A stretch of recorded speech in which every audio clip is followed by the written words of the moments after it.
আসসালামু আলাইকুম। সবাইকে ইন্টারন্যাশনাল স্টাডি কাউন্সিলের পক্ষ থেকে অনেক শুভেচ্ছা জানাচ্ছি। আপনারা যারা এই বছর এরাসমাস মুন্ডাস স্কলারশিপ অ্যাপ্লাই করার কথা ভাবছেন, তাদের জন্য খুব দারুণ একটি সুখবর।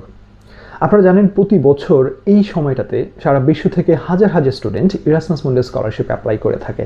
যদিও এরাসমাস মুন্ডাস স্কলারশিপের অফিসিয়াল ওয়েবসাইটে সব ধরনের ইনফরমেশন অ্যাভেলেবেল আছে, তারপরেও আমরা ইন্টারন্যাশনাল স্টাডি কাউন্সিলের ফেসবুক পেজে, লিঙ্কডইনে এবং আমাদের ওয়েবসাইটে অনেক কোয়েরিজ পাচ্ছি, অনেক কোয়েশ্চেন্স পাচ্ছি বিভিন্ন ধরনের কনফিউশন নিয়ে যে how to apply to Erasmus Mundus scholarship. So সেই চিন্তা থেকে আমরা ইন্টারন্যাশনাল স্টাডি কাউন্সিল একটি ফ্রি ওয়েবিনার আয়োজন করতে যাচ্ছি, যেখানে বিগত সময়ের 5 জন স্কলার উপস্থিত থাকবেন এবং তারা আপনাদের সকল কোয়েশ্চেন্স, সকল কোয়েরিজ এবং সকল কনফিউশন নিয়ে কথা বলার চেষ্টা করবেন।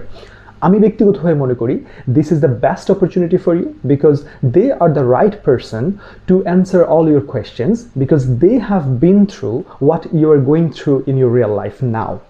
সো আমি সবাইকে অনুরোধ করব, আগামী শনিবার 1 নভেম্বর বাংলাদেশ সময় রাত 10টায় আপনারা এই ফ্রি ওয়েবিনারটাতে অ্যাটেন্ড করবেন এবং আপনাদের যাবতীয় যত ধরনের কনফিউশনস আছে এরাসমাস মুন্ডাস স্কলারশিপ নিয়ে, সেখানে আমরা সেগুলো নিয়ে কথা বলার চেষ্টা করব। সো আমি এই ভিডিও ডেসক্রিপশনে গুগল ফর্ম লিঙ্কটি দিয়ে দিচ্ছি, আপনারা সেখানে আপনাদের এক্সপ্রেশন অফ ইন্টারেস্ট শেয়ার করতে পারেন। আমরা পরবর্তীতে আপনাদেরকে ওয়েবিনারের লিঙ্কটি আপনাদের ইমেলের মাধ্যমে জানিয়ে দিব। তাহলে দেখা হচ্ছে আগামী শনিবার বাংলাদেশ সময় রাত 10টায়। অনেক অনেক ধন্যবাদ।